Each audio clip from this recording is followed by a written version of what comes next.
On December 13, 2025, a deadly ambush near the ancient city of Palmyra shattered the fragile peace that had only just begun to take root in Syria. The attack, which occurred in the early hours of the morning, caught a joint US-Syrian patrol off guard as they navigated the vast, unforgiving desert. The silence of the landscape was broken by sudden gunfire and explosions, plunging the region back into chaos and uncertainty. In the aftermath, 2 U.S. service members and an American civilian interpreter lost their lives. Several others, both American and Syrian, were wounded, some critically. Medics rushed to the scene, working desperately to save the injured, while helicopters circled overhead, searching for any remaining threats.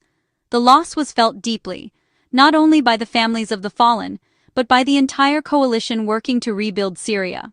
This devastating incident marks the first American casualties in Syria since the country's dramatic political transformation a year ago.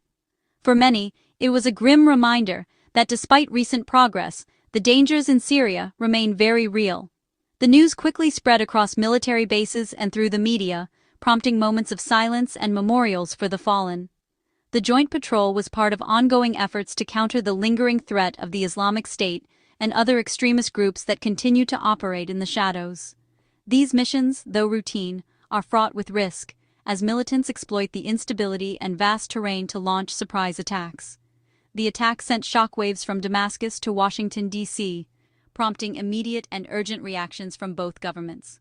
Newsrooms buzzed with updates as officials scrambled to assess the situation and coordinate a response. The world watched as leaders weighed their next moves, aware that the fragile peace could unravel at any moment. President Trump addressed the nation in a somber televised speech, mourning the loss of American lives and vowing that those responsible would be brought to justice. He emphasized the importance of the mission in Syria, promising a forceful response to ensure the safety of U.S. personnel and their allies. The president's words echoed the grief and determination felt across the country. The incident has placed immense strain on the delicate new US-Syrian partnership, a relationship painstakingly built after decades of hostility and mistrust. Diplomatic channels were immediately activated, with both sides seeking to reaffirm their commitment to cooperation, even as tensions simmered beneath the surface. Just a year ago, Bashar al-Assad's regime fell after years of brutal conflict, and President Ahmed al-Sharaa's interim government began the difficult process of stabilizing Syria with crucial U.S. support. Hopes were high for a new era of peace and reconstruction, as international aid and expertise poured into the war-torn nation. Now, this attack is not only a tragedy for the victims' families, but a direct challenge to Syria's new government and its alliance with the West. As both nations mourn, they must also confront the reality that the path to lasting peace is fraught with danger, and that unity and resolve will be tested in the days ahead. The attack unfolded on what began as a routine joint patrol, a day that was supposed to be like any other for the soldiers stationed in the harsh, unforgiving landscape of the Syrian desert. The incident took place at a remote military post near Palmyra, a location chosen for its strategic importance in ongoing operations against extremist groups in the region. On that day, U.S. and Syrian personnel were engaged in a key leader engagement, a critical meeting designed to strengthen cooperation, share intelligence, and coordinate counter-terrorism efforts. These meetings are essential for building trust and ensuring the safety of both American and local forces. Without warning, the atmosphere shifted. A member of the Syrian security force who had been working alongside U.S. troops suddenly turned his weapon on his own allies, unleashing a hail of gunfire in the midst of the gathering. In the chaos that followed, the gunman tragically killed 2 U.S. soldiers and a civilian interpreter, catching everyone off guard and leaving little time to react. The remaining patrol members responded with remarkable speed and bravery, quickly neutralizing the attacker before he could inflict even more harm on the group. Insider attacks like this, often called green-on-blue incidents, are among the most difficult threats to anticipate or prevent. They exploit the very trust that joint operations depend on, making every partnership fraught with risk. The quick and decisive response of the patrol likely prevented further casualties, but the emotional toll was immediate and profound. The loss of comrades in such a sudden and violent way left the unit shaken and grieving. The wounded required urgent medical evacuation from the isolated desert outpost, highlighting the ever-present dangers and logistical challenges of operating in such remote and hostile environments. The two fallen soldiers were members of the Iowa National Guard, their sacrifice bringing the tragedy home to families and communities in the American heartland, far from the battlefields of Syria. The interpreter, a U.S. citizen, played a vital role in bridging the language and cultural divide between American and Syrian forces. His work was crucial for mission success, and his loss is deeply felt by all who served with him. Every day, these individuals put themselves in harm's way, facing not only the dangers of enemy combatants, but also the unpredictable threat of betrayal from within. Their courage and dedication make international missions possible, even in the most volatile regions. The attack is a sobering reminder of the constant dangers faced by those serving in conflict zones, where the line between ally and adversary can blur in an instant.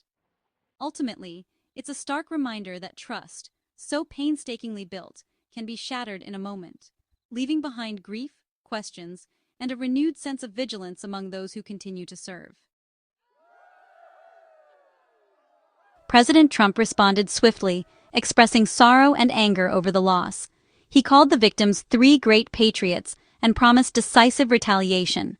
The president's vow signaled a serious military or strategic response was imminent. Trump also communicated with Syrian President al-Sharaa, who condemned the attack. By framing the tragedy as a shared loss, both leaders reinforced their partnership against terrorism.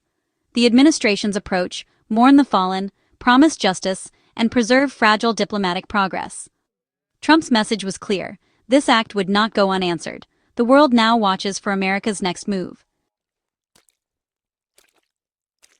The U.S. government's response was swift, unified, and forceful, echoing across every branch of leadership.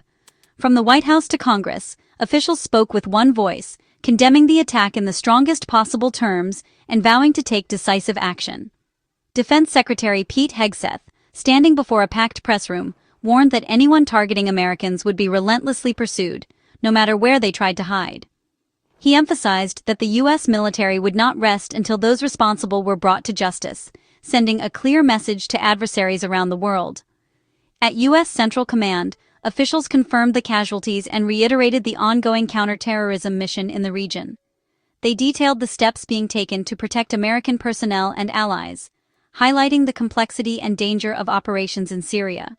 Pentagon officials stressed that the attack occurred in a volatile region not fully controlled by Syria's new government, deflecting blame from Damascus and instead pointing to the persistent threat posed by extremist groups operating in the shadows.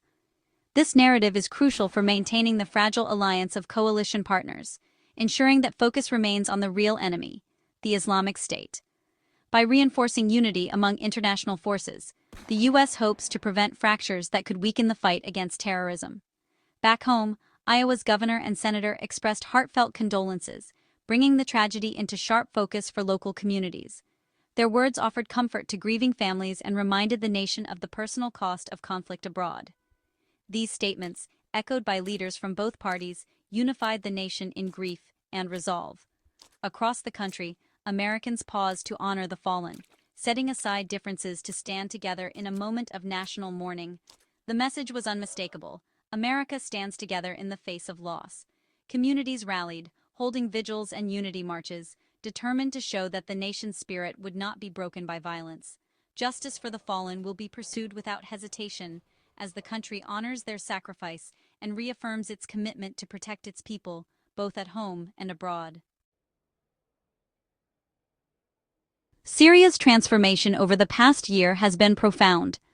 The Assad regime fell in late 2024, ending decades of authoritarian rule and conflict. Ahmed al-Sharaa, once a rebel leader with a controversial past, now leads the interim government.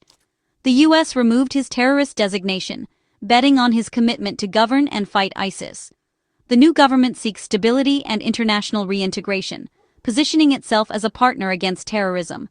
Yet, Syria remains fragile, with vast regions still outside government control and reconstruction just beginning. The success of al-Sharaa's government hinges on security, rebuilding, and earning trust. The recent attack is a major test of this new era. US-Syrian relations have transformed rapidly since Assad's fall. The Trump administration reversed years of isolation, lifting sanctions and supporting Syria's new leadership. This shift aimed to stabilize Syria and defeat terrorist groups like ISIS. President al-Sharaa's historic visit to the White House symbolized Syria's return to the global stage. The two leaders discussed security, economic recovery, and Syria's future. In December 2025, Syria formally joined the international coalition against ISIS. The ambushed joint patrol near Palmyra was a direct result of this new partnership. The alliance is now being tested on the ground. The attacker was a member of the Syrian security force, making the ambush a shocking betrayal. Insider, or green on blue, attacks undermine trust and complicate security. Reports suggest the gunman had been flagged for extremist views days before the attack, raising questions about vetting. Investigating this failure is now a top priority for both governments. ISIS quickly claimed responsibility, aiming to sow distrust between allies.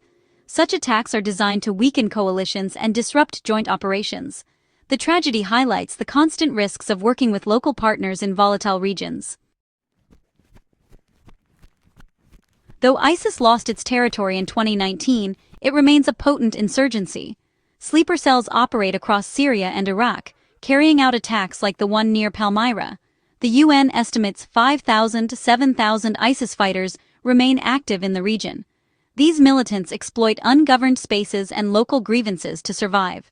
US troops in Syria focus on supporting local partners and preventing ISIS's resurgence.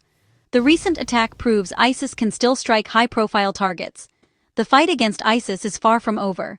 Continued vigilance and cooperation are essential. The deaths of 2 US soldiers and a civilian interpreter are a painful setback, and a test for the new US-Syrian alliance. ISIS aims to divide and destabilize, but both governments have vowed unity and justice. The attack demands closer intelligence sharing and security cooperation. America's commitment to fighting terrorism remains unshaken. The tragedy underscores the risks, but not the end of the mission. The alliance's response will determine if this moment becomes a fracture or a catalyst for greater unity. The world is watching to see if this partnership can withstand the test.